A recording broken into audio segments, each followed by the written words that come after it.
pursuits.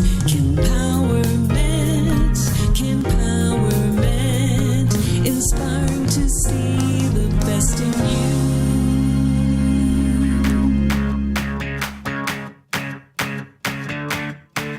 In your life's pursuits, empowerment, inspiring to see the best in you.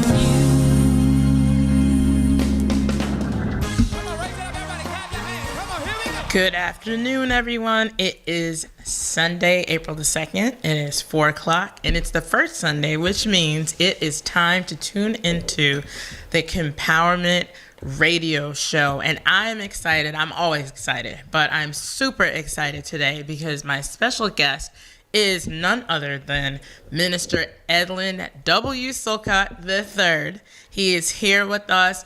He's an entrepreneur. He is a man of God, most of all, and he's just such a humble and incredible mind. He's incredibly ahead of his time.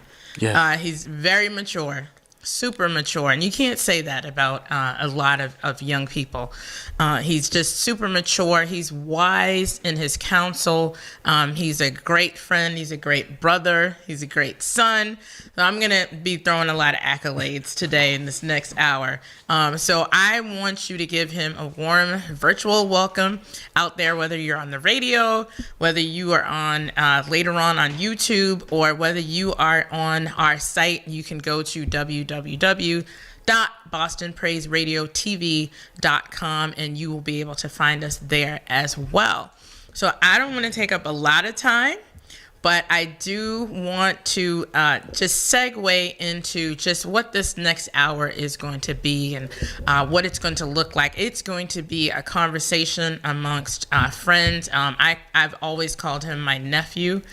He calls me auntie. So it's just going to be an auntie and a nephew just having great conversation, just great engagement and authenticity, which is what the Empowerment Radio Show is all about, equipping you for your spiritual journey.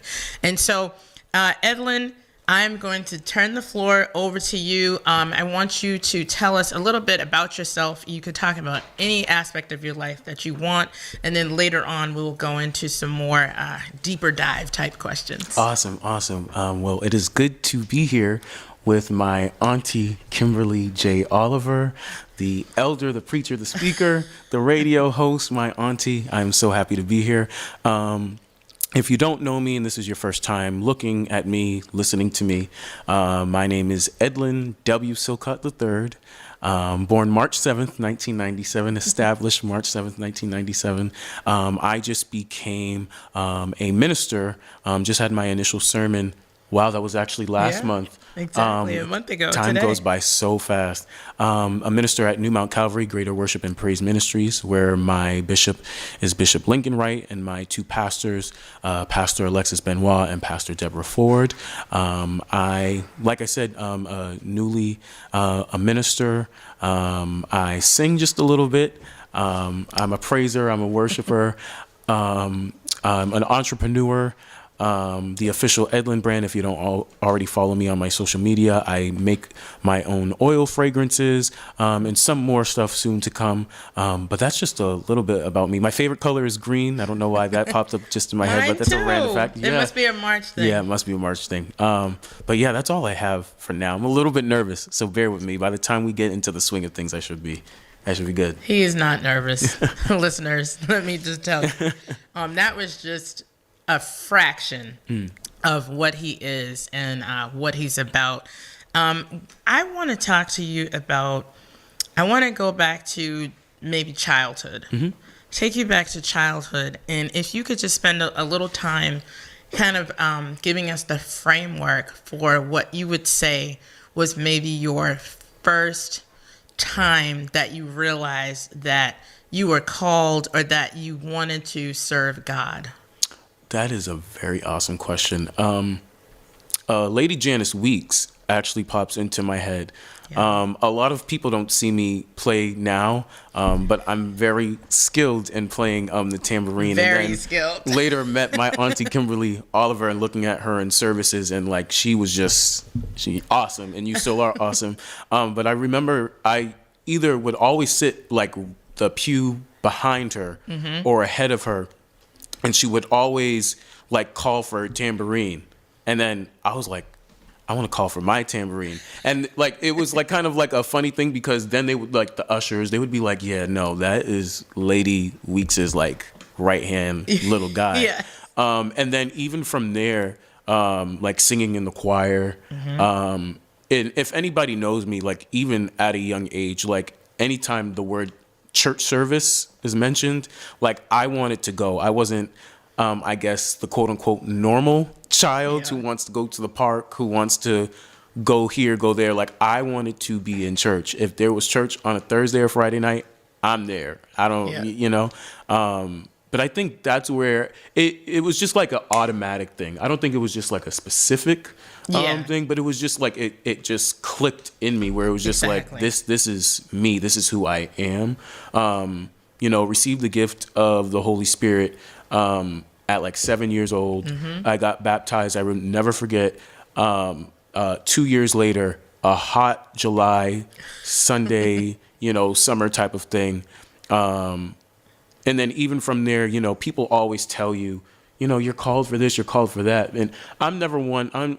Even at a young age, I was like, well, I just want God to tell me, it's fine. Like I receive what you're saying. But even at a young age, even when God did call me and he spoke to me, you know, I accepted it, but I kind of ran from it. I'm just like, God, you know, I'll sing, I'll just go to the services, and that's the end of that for me. But yeah, in a nutshell, that's my childhood right there. No, that was great. One thing that you said that stood out to me was that it wasn't maybe any one specific thing. I think a lot of people think that someone, you know, God is going to knock you out of your bed and tell you, you are called to do whatever. And, you know, you're going to have this experience and lightning is going to strike you. But it sounded like, to me, it came from the consistency of, you know, being in church every Sunday or whatever, whenever services were happening, and playing the tambourine, and all of these things kind of culminating into, and then spiraling and going, hey, this is what I'm meant to do. And this is what I want to do. And you talked about, you know, service and actually, you know, serving, you know, playing the tambourine, playing any instrument, anything that you do for God is considered a service. Absolutely. And I love the fact that you talked about, you know, at a young age, you were giving service unto God by playing the tambourine, by being obedient, you know, to your elders, being obedient to, you were saying, Lady Janice Weeks, and just wanting to emulate that, you know, and seeing those people and seeing people in church, and, you know, seeing the interaction and just seeing the way church works. You know, if I can say that, I don't know if that's politically correct, but, you know, there is an inner working to the way, you know, church services go and how they flow and how they work. And you talked about praise and worship and saying, well, you know, I sing, so let me just do that. But there comes a point where God speaks to you again and says, you think that's it, but that's not, you know, and you can run for a while. I've shared candidly many times on this show and other platforms how I ran for years. And you think that you're getting away from it and you think that you're safe, but then it catches up to you. And when it catches up to you, you can't even swallow it. And it gets to the point where it just outweighs whatever it is that you're running from. It ends up outweighing it. And then you go, you have to give in. And I think, and I was just having this discussion with someone a couple of weeks ago. I guess, quote unquote, ran, not because I was scared of it per se, but because I felt like there's other people that do it better. And it took me a while to realize there is such like a blessing in knowing you may not do it like other people, but the uniqueness that God gives you speaks volumes. And when I accepted that humbly, you know, God really began to like just open, literally open the eyes of my heart. And it's just like, I get it now. I do get it. And I accept the call truly. That just blew my mind Yeah. because when you said, a lot of people aren't able to, maybe express themselves or maybe do not have an outlet to express themselves. But you said something that struck with me, and that was a big issue for me as well, is you think, well, there's so many other people that you feel do it so much better. Yeah. You don't need me. Yeah. And when you come to the realization that God needs each and every one of us. Yeah. Each and every one of us is unique. You talked about uniqueness. Each and every one of us has a calling that is unique and germane to God's plan, and something that you do, someone else does not do. Right. 25,000 other people don't do it. Right. There's one thing that you do, whether it's something that's going to reach one person or 20,000 people. Yeah. But God needs you to do it. Absolutely. He definitely needs you to do it. Yeah. So I thank you for, just your candidacy, for being, just being open, being authentic. There's so much talk around these days around authenticity. And I feel like all of these different terms and things came out during the pandemic. Right, everybody's always talking about transparency and be authentic and, and there's all these terms, but they really, really do have a place in the kingdom. Absolutely. And I feel like, maybe back in the day, even probably before you were born, it was like everybody had to do certain things the exact same way. And if you didn't come to the table the way 25 other people came to the table, you weren't received. Right. And they wouldn't listen to you. Right. They may even have mocked you. Yeah.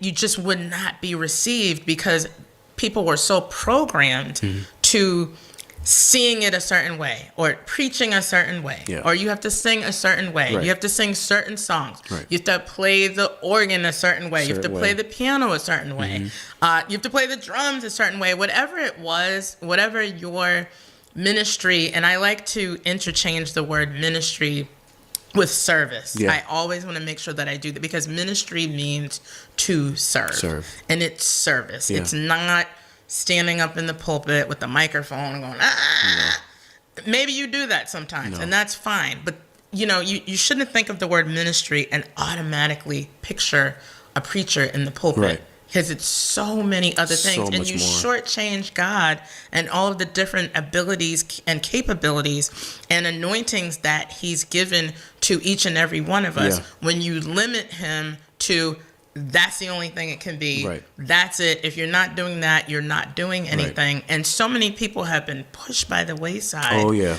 And, just looked upon like, you don't have it because you don't hoop. Or you don't have it because, you can't knock people out at altar call or something. It's, it amazes me that it's 2023 and we still have these issues. And we still have, and I would love to hear your perspective from, being a young man. And we said, today we were going to talk about, I apologize, I did not say it at the beginning, but our topic today was young men on fire for God. And I would love to get your perspective on, what it looks like for young men in the church, young men of the gospel. What does that look like? And what does it more so feel like for you? What's I don't want to say a typical day or a typical week. And it's not just on Sunday. I really want to get into the day to day because so many people are so confused and they just think that, young man on fire for God, that means, every Sunday he's shouting or something. It's so much more than that. It's a lifestyle.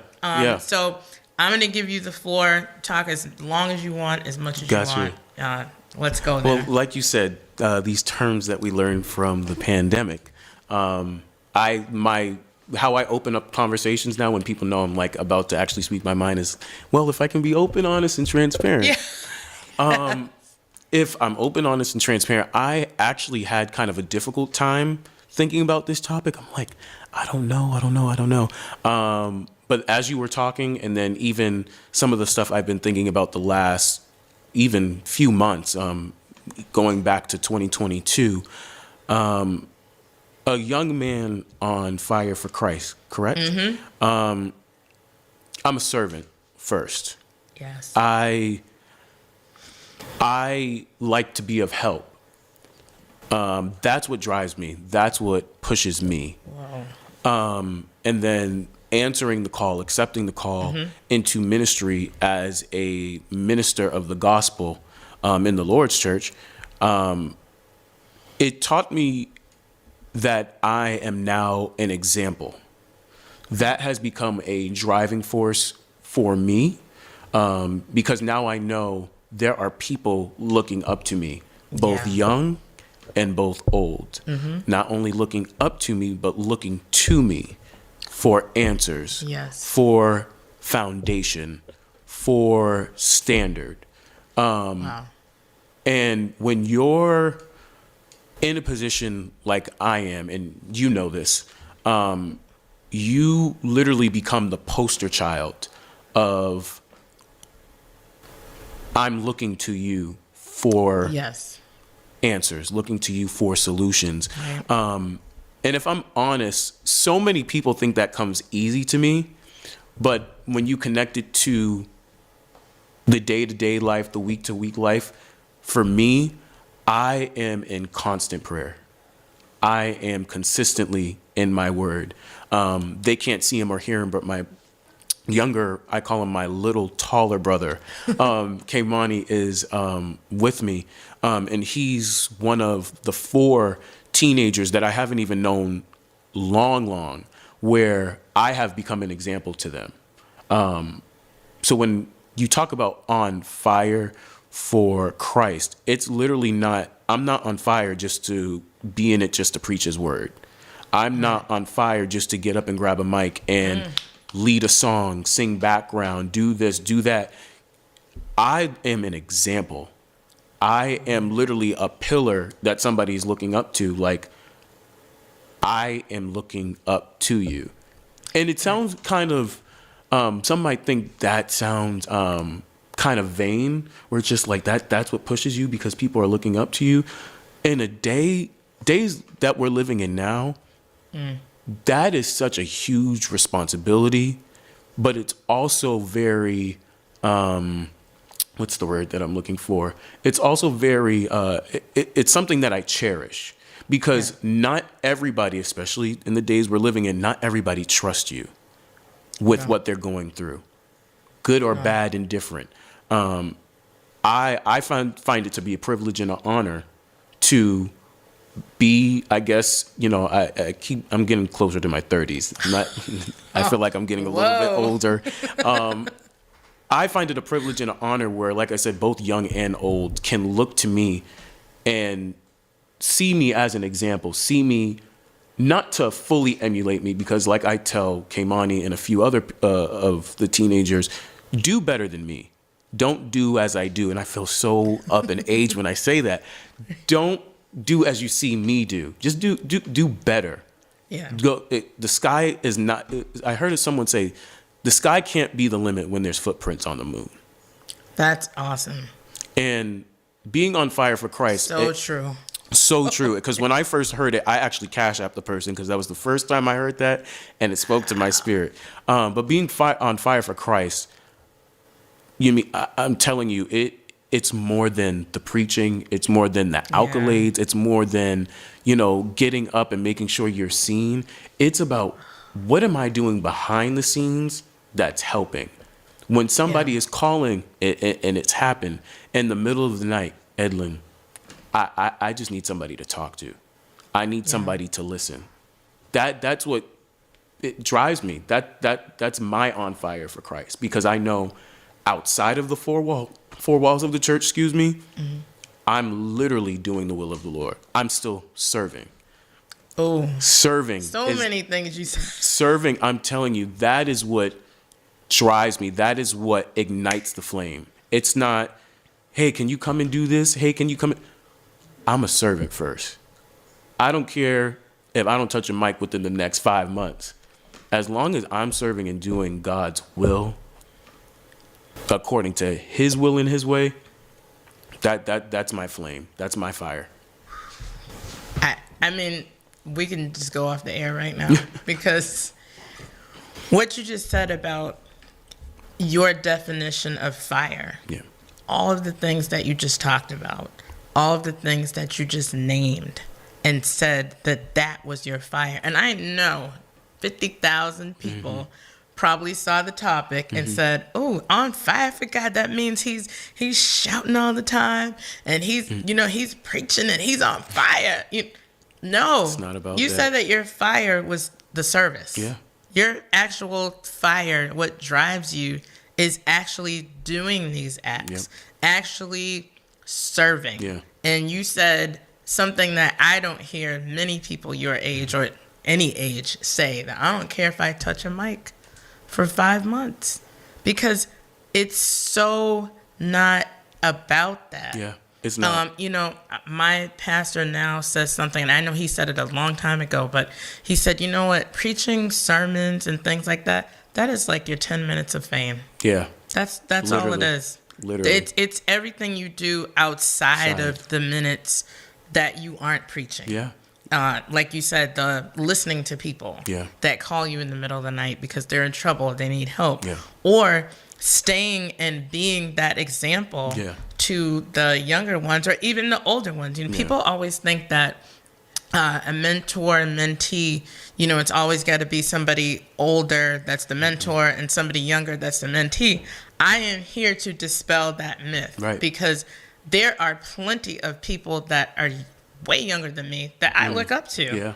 I don't say, well, I'm not intimidated by the fact of their age. And Edlin knows this, especially even with our friendship, auntie and nephew, there's a significant age difference between us, knowing my age and knowing his age. But that's never been a part of our relationship. Ever. We talk about service all the time, and we have very, very similar, distinct personalities. Very similar. Well, I'm the same way. I'm all about, I can't wait to help people. Like, I love to see somebody smile. And if I know whatever that thing is or things that make you smile, I will go out of my way to do it. Sometimes to the detriment of myself. I know you do that. Oh, we will give and give, and we will have like 2 cents. But you know what? I just gave to so-and-so because I felt like they needed it. And my mind goes back to 2016 when you went with me to the Pentecostal Assemblies of the World Convention in Kansas City. And, just even that weekend or 5 days or whatever it was. Yeah, it was a long time. It was. It seemed really. It seemed long. I remember it was a Wednesday to a Sunday. Yeah. But it just seemed really long. Yeah. I think we left on a Tuesday night. We did. Yes, we left we were on the really same late. flight. Yeah, we were on the same flight. We were walking around Terminal B and we're getting sandwiches. And so just even watching you that weekend, I could see it. It was like blooming and blossoming in you. And I just kept thinking to myself, I'm like, I don't know where he's going to be in like 10 years, but I know it's going to be. And when I say big, I never, I'm not a boastful person. I really have a hard time with like prideful people and the spirit of pride. That's something that God has given me to kind of like see how much pride you can kill out of people, and I got that from my dad. I can't take credit for that, but anywhere in the Bible, when pride is brought up, it's never good. Never good. It's never good. There's no scripture in the Bible that says that pride is great. You need to have it. Right. And Peter and the disciples, they weren't going around patting each other on the back going, Peter, I'm so proud of you. Yeah. Peter, look what you did. You just walked on water, Peter. Like, they didn't do that. No. And so what I love about you and just your personality and, you know, your life is a ministry. Yeah. So I watched you at that convention. You had never been, I think that was that your first That was PAW convention? Or maybe That you was had my been, first one. Okay. I think. Yeah. And the way that you just acquiesced Yeah. to the entire process, I mean, like, loads of people walking around. Oh, yeah. You know me, I like a lot of people, so we're going down the hallway Right. and Kimberly. But I met a lot of people through you, yeah. He met so many people that now those people come and ask, where's Edlin? You know, so, but I watched just your demeanor, your spirit, and it was gentle, Yeah. it was humble, and it was kind. Yeah. And I want people to know that that goes so much further than you pumping yourself on social media, like, oh, look at me. Yeah. You know, I now preach, so, you know, you want to book me and all that. Yeah, no. That's fine for people who do it. But that's not where it's at. But you know what that goes back to? That actually goes back to my initial sermon when I touched on the fact that there is so much, you know, we have gotten, you know, acclimated to the term, you know, mental illness and mental awareness and all that type of stuff. And in the four walls of the church and outside of the four walls of the church, you know, we have gotten to the point, and we actually got to that point a long time ago, but I believe the pandemic really just revealed and was a revelation of a lot of stuff that we needed to know. You know, not to say the dance and the shout and the singing and the preaching, those are always going to work, but they're no longer our crutch anymore. They're not. There are so many real life things happening to the point where I remember I was driving and I was like, well, God, how dare I, when there are people really going through so many different things. No matter how little it is, no matter how big it is, there are people literally falling by the wayside of taking their own life, feeling like they can't go on life with anymore. I know I ran into a person at a conference back in July of 2022. She shared her testimony. She checked herself in to a mental facility. This is real life stuff. The preaching is nice. The dancing is nice. The singing is nice. I'm the first one to tell you, I'm a praiser. When a click track starts, I'm on the floor with the best of them. I'm there. But when everything cuts off, I close the church. So when the sound system turns off, when the preacher puts down the mic, when the people, the choir, the praise team is not in your presence, when that organ or the keys or the drummer, the musicians aren't there, when you walk outside of the four walls of the church, real life is still there. And most of the time, we're in these services. Time has passed us by. Sometimes we're walking out worse than we even came in. I'm glad you said it. And it's just like, how dare I really think that ministry, church, the call that God has given me, how dare I think that it's just about being booked, doing this, doing that, having the mic in hand. You know me, I'm the first person to take this mic. I don't want it. I want to be behind the scenes. Now, you know, growing into ministry, I see myself at the forefront at times, but what humbles me is I still know the servant that I am and the servant that I can be and that I still continue to grow to be. Yes, and that's the key word is growth. Yeah. As you just said, you know the servant that you are, but you are also very aware of the servant that you can grow to be. Yeah. And, you know, a lot of times if you step back and look at anything that you're doing, I don't care if it's education, if it's work, family, if you're not growing in anything, and I say this often, if you are the type of person that says, well, I've arrived, I'm here. Okay, anybody who's arrived, they're not going anywhere. You can't be going anywhere. If you say, well, I arrived, I am here. See me, love me, whatever it is, but you couldn't be growing. And God's anointing never has to announce itself. It doesn't. It never. It's No. always going to show No. and manifest for itself. That's why sometimes I'm a pusher in a service and everything like that, but sometimes, we can see the true stuff Yeah, you that's can going see when on. it's happening. And I'm just like, okay, God, I see what you're doing, but God's glory does not have to announce itself. When it shows up, it shows up.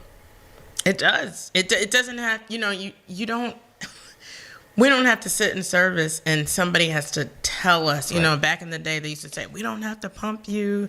We don't have to prime you. We shouldn't have to do all this stuff.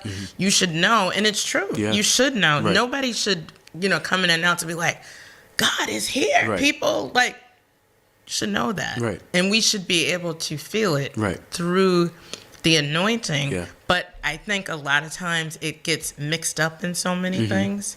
And, also, if you could talk about, just the fact that you are a young man. Yeah. I'm not going to say your age, but you're still in the 20 somethings, So that in itself has to be, and I don't want to say it's a burden, but if you could talk to someone who may be struggling with it, because everybody does not handle ministry, and especially at a young age, Right. with the grace that you have just exuded. Oh, it's not easy. It's really not easy. And so maybe you could speak to someone who's maybe struggling, maybe they're running, or maybe they know they're called, but they just don't know. They don't have that example. Yeah. They don't know what to do, how to do it, because sometimes the reach of the next person that they see who's doing it, Absolutely, yeah. there's a big gap. Yeah. We're experiencing that now, I think, on so many platforms where you've got that big age gap, Right. Where somebody's 25 and then the next person that they see who's, doing ministry and service the way that they would, like to do it, might be in their 40s. Yeah. How do we bridge that gap, but still be true to your age and your generation? I noticed and I witnessed growing up is people thought that in order to do ministry, you had to act like an older person. No. That's the best way I can say it. Yeah. So, I mean, in these days and times, it's really nice because I'm seeing so many more young people in ministry. Yeah. Where when I was coming up, you had to be a certain age, you had a certain look, certain things you did and didn't do. And it was not something that, I don't want to say that you didn't want to attain to. I always did, but I was quiet about it because I didn't want somebody going, oh, well, you want to be that? Well, you have to do this, you better give up this. You're aging yourself. Yeah. And I love the fact that you've embraced it to the point that you've embraced it and made it look like what it is for you. Yeah. Yeah. So if you could just talk to, I'm sure there are a lot of young people who are listening now and going to listen later that would love to know, what are some of your strategies? I heard you, first and foremost mention earlier prayer. Yeah. Prayer, staying in communication with God. But if there's something that you could speak to your generation, and you talked about your fire being the actual service, the actual giving and the helping and the support. Yeah. But if you could talk to someone in your generation and what that looks like and how you navigate that. The obvious answer is prayer, being in your word, all of that type of stuff. You touched on it earlier, mentorship. When I realized what I was stepping into when I accepted the call into ministry, first and foremost, I have an awesome leader, my bishop, my pastor, Bishop Lincoln Wright. He calls me his nephew. I look at him as a uncle, and he's someone who is really stern with me, because he and you've heard me say it, he was someone that and is someone that sees so much potential in me that sometimes I don't see within myself. And I think as a young person, that is awesome, whether it's someone even younger than me, my same age, or older. Someone to see what's in you and you not even know within yourself. What a true man of or woman of God can see it in you and you don't even see it, it's very awesome, and it's definitely manifested itself. But then even my mentor, Elder Jamal Brantley, I say the tri-state area, New York, New Jersey, the man is preaching all over the place. I don't even think we're a full decade apart. And like I said, when I recognized that I was going into ministry, I said, wait a minute. I have my bishop, I have my pastor, I have my leader, but I need someone who not can really hold me to the fire, but can be that pillar that I am to people, and that I know I'm going to be to people. Someone who can speak life when I need someone to speak life to me. Someone who can be there as another example, a great example. Someone who can, when I need them, they're able to pick up the call, not just for the good, but for the bad, the ugly, and the indifferent. Everything. And he, Elder Jamal Brantley has definitely done that for me. I would also say, even outside of those nuances of having, your leader and having a mentor, it also really comes down to, and this is very important, know your purpose. Especially, say that 2 times. Know your purpose. Know your purpose. Especially when you are young in ministry, because it can seem fun. You're traveling. You're doing this. You're doing that. You're going to this service. You're traveling up and down the road. The miles on my car is proof of how many times I've been up and down 95. I know you are. Exactly. You really it starts to catch up to you. Yeah, it and does. you're just like, okay, well, what's next? Or when am I going to be called to do this? Or is this for me? You start to question yourself when you don't know your purpose. And this goes for young. It does. It goes for every age. Seasoned, everything. Every age. When you don't know your purpose and you're just doing stuff to just do stuff, random, it's going to burn you out. It's going to have you doubting your call. It's going to have you doubting yourself. You're going to be overthinking. So I honestly think, whoever is listening, know your purpose. And when you figure out your purpose, you have to now determine, is this a godly purpose? Or is this a personal purpose? Because 2 totally different things. Totally. And you just said, is it a godly purpose? Or if it's just, some Because kind when of it's a purpose. godly purpose, you'll get tired, but you'll never burn out. When it's a godly purpose, you may run into some roadblocks, but you're always going to be able to get around them. God, and I don't mean to be deep because I'm not a deep person. No, you're already but, deep. It literally is true. God will never leave or forsake you, especially when you have answered his call, right? And you have accepted his purpose over your life. Oh, he's got you. He's got you. So if there is, and I know there are people listening, but if you are, struggling with that when it comes to being a young man or a young woman, a seasoned man or a seasoned woman, either accepting the call to ministry, either, already established in ministry, and you feel like you're, burnt out, go back to God and go revisit that purpose. Because you may still be in something where he's just like, you've already achieved that. Right. I need you to go to next.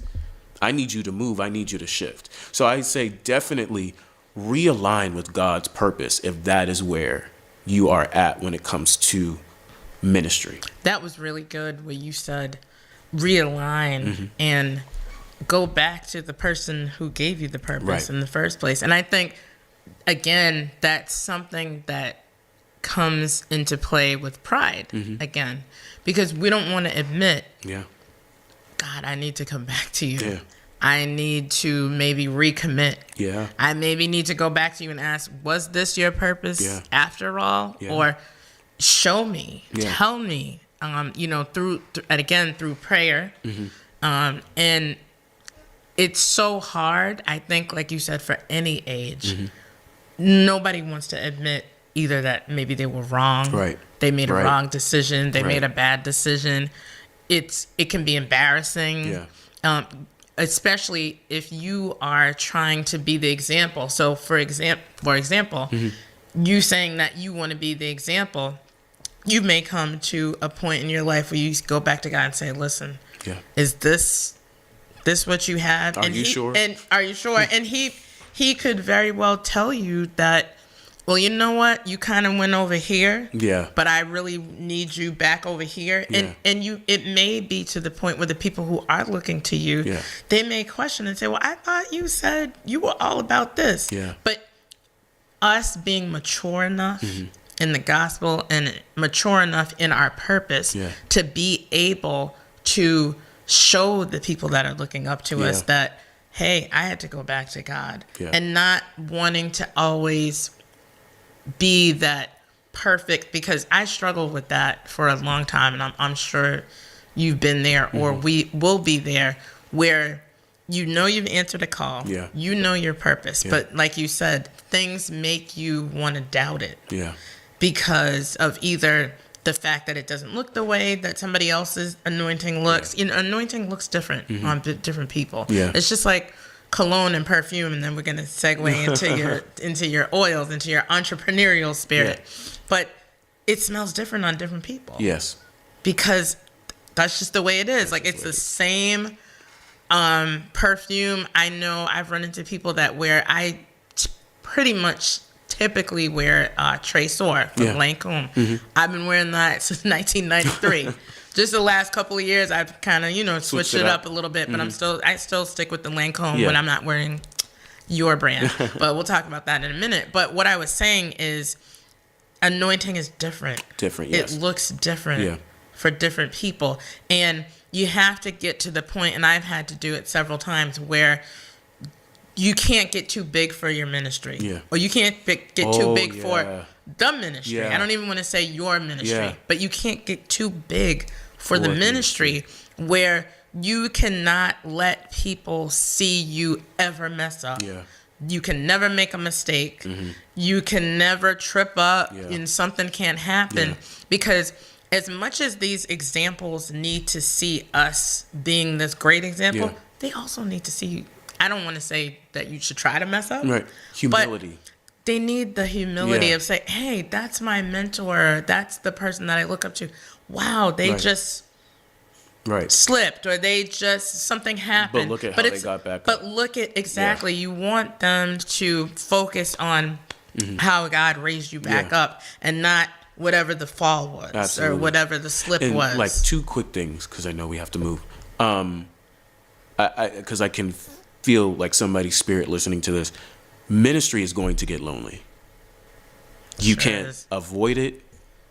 It's going to get lonely. But what I have learned, when that feeling comes, that literally means it's time for you and God to have a conversation. It's time for you to seek his face. It is time for you to start praying. It is time for you to get in his word, because now he's trying to get your attention for whatever reason. He's trying to get your attention. And then also, because this dropped in my spirit the other day, because I was wondering about something, and the Spirit of the Lord just said, don't become predictable. Change it up. Change it up. Don't become predictable. Stop sharing, oversharing, whether it is good, whether it is bad. There are things that have to stay between you and God. Literally. Ooh, and it's hard. It's hard, especially for our personality. We are so used to, we are so candid all the time. We're very open, very honest. Everybody knows everything about us. But when you hear God tell you, and he's done that to me as well, it's just us. It's just us. This is not for, it's just like when you were little and your parents say, this stays in this house. You can't, and it's hard because we want to get it out there and say, God, somebody needs this word. And he's like, no, this word is for us. Us. Don't become predictable. Don't become predictable. Sometimes people need to see God bless you. instead of you telling the goodness of what he's done for you. Sometimes people need to see that God is really walking beside you, like that he's with you, that he is really giving you the blessings, the favor, the miracles, the signs, and the wonders. That is not, some things are not for you to say. Some things are literally for God to show himself, not even to prove himself, to show himself within you to other people. Wow. I wouldn't even try to recap that because, and that was so, that was so helpful. And I don't want to forget to have our call-ins. I want to definitely give the number again. It's 617-282-0685. If you want to call in, please call in. Minister Edlin would be glad to talk to you. We would love to hear from somebody. Again, it's 617-282-0685. So I want to, for the last few minutes, is to talk about your entrepreneurship and to talk about your brand. And I don't want to say anything more because I want it to all authentically come from you. Gotcha. But if you could kind of spend the last few minutes and then we'll do like a summary at the end. So the official Edlin brand, it is a line of oils, men's oils, women's oils, and then unisex fragrances that can like really just go on anyone. In short, I just got tired of buying watered down oils or going to New York to get oils. So I just started, like, one day I literally just looked it up on Google. I was like, where can I, how do I mix? What if I'm trying to have this type of scent? Like, what do I mix? What are the ingredients? And I literally just sat in my room one night. I literally was up for a good 6 hours till the sun rose. And I just started, like, playing around and tinkering with it. I was writing notes. I was like, this is that. Wow. Don't forget this. And it just, blossomed from there. That was March of 2018. I had the official Edlin brand launch at the Music Mill. I don't know what street. That's actually near Bicknell Street. That I had it at. It was like a small little thing. There was live singers, food and everything like that. I haven't had one since. But gotta have another one. Yeah, I've been. It's really grown from there. Different scents, different fragrances. I have a website and everything that I'm proud of. I actually did it all on my own. I actually was just talking to somebody about this other day. I'm like, I don't really need to pay people to do this. I actually know how to do it myself. So yeah, it's really blossomed from there. I keep basically all of my oils at the church. Whenever I take online orders, as you know, I mail them out. I actually have my own little postcards now that I ship and everything like that with the orders. But yeah, more to come. More to come.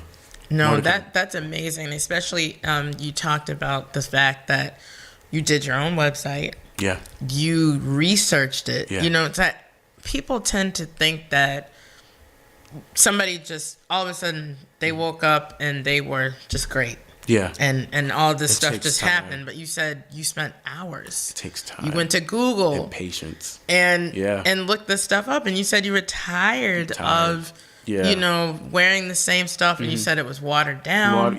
And now you're saying, look at 4 years later, you have your own brand. Yeah. We actually have a call. Oh, I can only imagine who this is. I can too. I don't know. Caller. Yes, hello. Hello. How are you? I'm good. Good. I just wanted to give a shout out. This is not my mom. boasting or anything. I just wanted to give a shout out and let everyone know how proud I am of my son. Just sitting here watching him and how God is just truly blessing him. Just wanted to give a shout out, and I love you, and I love you also, Kimberly. I love you too. Thank you so much for calling in. Thank you so much. You could say more if you want. No, that's all I have to say. I'm going to continue to listen. Thank you. Thank you so much. We love you. Love you. Love you. Bye. Bye. Aw. That's awesome. That was amazing. And everybody can't say that. Right. their parents are, supporting them. Yeah. His mother called in, and I've witnessed so many countless times of the love and the care that she provides for you. Oh, and yeah. that's, just something that's key, to know that you're supported. Absolutely. And know that you're loved, and somebody is pleased with what you're doing. And there's so many parents who are just so disappointed in their children. And you hear it all the time. Yeah. It's still their child. Yeah. But they're doing things that, are embarrassing them. And here you are, out here living your life out loud for God. Not living your life out loud, doing all kinds of crazy things and shocking your mother and having your mother up at night because she doesn't know where you are or what you're doing. But you're living your life for God, on fire for God. And that's, was my whole mission for this segment. I wanted to be able to do a show that would just capture the essence of the man that you've become, the same little boy that used to sit next to me when he was 8 and just stare at me, and we play the tambourine. And it's like, to be able to see you and where you are now, and to have been able to be at your ordination, becoming a minister, and watching you and listening to you, taking notes, and preaching. And again, not only the preaching, and I'm not putting any of that down, but who you are outside of that pulpit is so much more. And I think that's the person that people need in their lives. That's the person that we call, like you were saying, people call. That's the person that we need to show up. Right. And when you think about it, fast forwarding to like 2023, people are no longer, with social media and everything that is out there now, that everything is just so public, people are no longer, stuck where, we only know who we see in the pulpit. Like, your life transcends outside of the four walls of the church. Big time. That is what people are literally paying attention to. That's why it all goes back to that word example. What example are you setting? What are you giving people to look up to? What are you giving people to even aspire to? Right. Right. Because they're seeing you on so many levels, on so many platforms. Yeah. And same thing with us. We're seeing people that we would never see like 5-6 years ago, before all the streaming and Facebook Live. A few churches were online, maybe. But now it's like you have a smorgasbord of, I'm going to this church today. I'm going here. Because there's so much out there. Yeah. And there's, it's opportunity. Yeah. But at the same time, it can also be a distraction, because how do you focus? Yeah. I do it all the time. I'm on YouTube, usually most mornings, getting ready for work. Yeah, and I'm like, Jakes, Jamal Bryant, who, because there's so much out there. Before, you only were getting what you were getting at your church. Yeah. And maybe if you went to visit another church, that's it. Right. Now, it's there. You just press a button and you could have like 100 different preachers. It's so funny because you hear people say, my virtual pastor, my virtual church. I'm like, what in the world is going on? People are connecting on different levels because of the times. Yeah. Being 2023 and the pandemic exposing so many, gifts and talents, and people were able to start saying, oh, well, I know how to do media now, and now I can come on this way because I can't see you, but now I can see you virtually and Zoom and all these different things. And it's funny because but to go back to the basics, and I'm not saying that the basics is right and that the new stuff is wrong. It's different. It's different. And you have to, again, it goes back to that, what you talked about, the growth. Yeah. You have to grow with the time. You have to know how to reach this generation. Yeah. How do you reach people in 2023? It's not the same way you did it in 1993, because they're just going to look at you and move on. Right. They're going to look at you and laugh. Quickly. And they then be on to the next thing like, wow. Oh, we actually have another caller. Oh, we do? Okay. Oh, sorry. We actually are getting our time. It is I have a quick story to tell before we wrap. And then you can wrap it up. Got you. So she brought up the PAW convention in Kansas City. I was laughing about this a couple weeks ago. I don't think Kim remembers. That was such a long week. We were in the choir. We had rehearsals every time you looked, every time, and we were helping out with so many different things. Yes. And there was this one evening, because the sun was still out, where we said we are getting something to eat. The cheeseburger. Because every time we leave service, nothing is open and we go to bed hungry. So long story short, we went to the food truck, and I think it was the last food. It was the first one or the last one, something like that. Before our rehearsal, and we got hot dogs and cheeseburgers. We put it in Kim's bag. Yes, we did. We ate it in the rehearsal, and then we still had some for service. And people were looking at us like we were like, we're hungry. Leave us alone. Leave us alone. Don't mess with us. That was actually the same night that we have the infamous picture on that we got on the Word Network, and we were so far behind, but you could still. They tried to keep us in the back. We and kept we got found. tipping down. I would get a little piece of the cheeseburger. He would get a little piece of the hot dog, and best story ever, but best funniest time thing ever. Yes. So we are wrapping up. I want to thank everybody, especially to my esteemed guest, Minister Edlin W. Silcott III, for being with us. Welcome to Kimpowerment, equipping you in your life's pursuits. Kimpowerment, inspiring to see the best in you. His salute to the mighty clouds of joy, Rance Allen. I've been in a storm.